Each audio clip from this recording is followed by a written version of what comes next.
Today is our day where we get introduced to the number rack. We're going to see different types of number racks and explore different things about the number rack.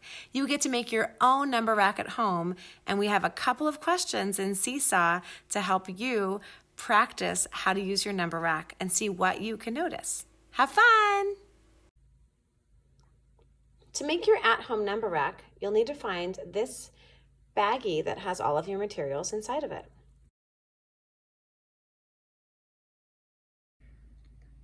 Here in the classroom, our number racks look like this, and the demonstration teacher number rack looks like this.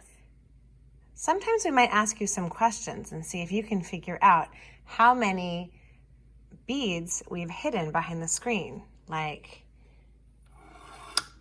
can you figure out how many are back there? Let's see. Yep, 2. Let's try it again. Let's see if I move my screen over.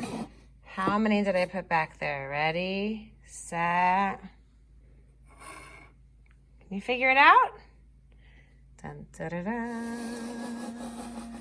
Let's see. 1, 2, 3, 4, 5.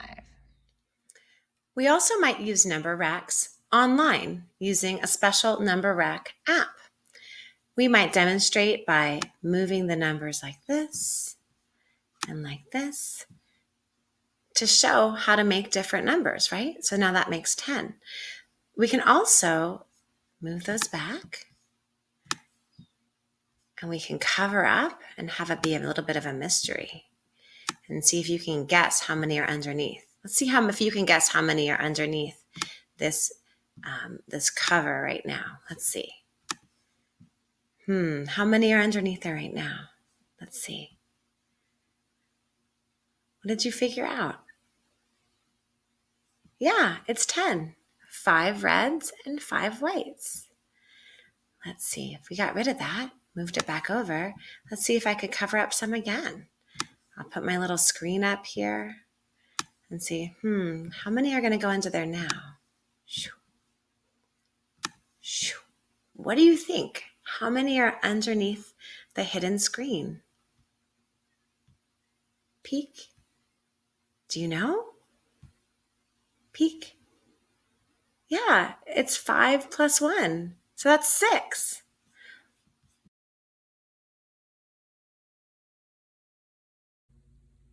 As you start to make your number rack, make sure that you keep track of every single piece of these materials. You should have 1 special piece of cardboard, 2 of these pipe cleaners that you open up and straighten out, 10 red beads, and 10 white beads. Those numbers are very important.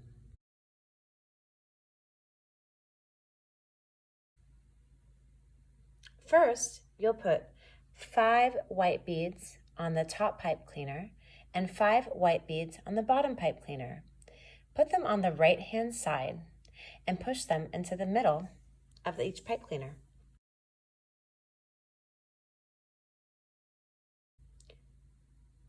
Next, you'll put 5 red beads on the top pipe cleaner and 5 red beads on the bottom one.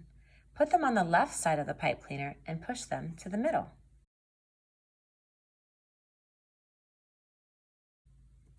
Then you'll attach each pipe cleaner to the cardboard backing by aligning it to these little divots on the side. When you attach them, make sure you pull it nice and snug so you don't have a droopy number rack. Then you'll tape the back of the pipe cleaners to the back of the cardboard, making sure everything is nice and firm and tight. To make sure, you can use whatever kind of tape you have at home, and you might want to put 1 piece of tape right on the back so it doesn't get pokey and it stays nice and secure.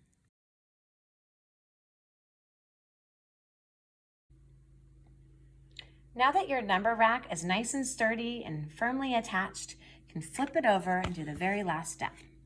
Using a pencil in the upper right-hand corner, you put a little smiley face.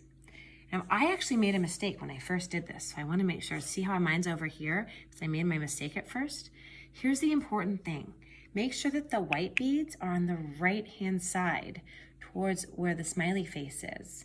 You might have to ask your grown-up to make sure you can figure out the difference between right and left. So white on the right, put your smiley face. If you have a little sticker, you could use that instead. It looks like this. You can just use a little circle, or I don't know, I like a smiley face. That number rack is all done. Now that your number rack is complete, go ahead and explore it and make some observations. You'll answer the questions in the Seesaw student template, like how many white beads are there? How do you know? What do you notice about them? What about the red beads? How many are there? What do you notice about them? How are they arranged and organized? What do you notice about the top row? What do you notice about the bottom row? What else is going on in this number rack? How can you use it to explore relationships between numbers, patterns, and different ways to make the same number?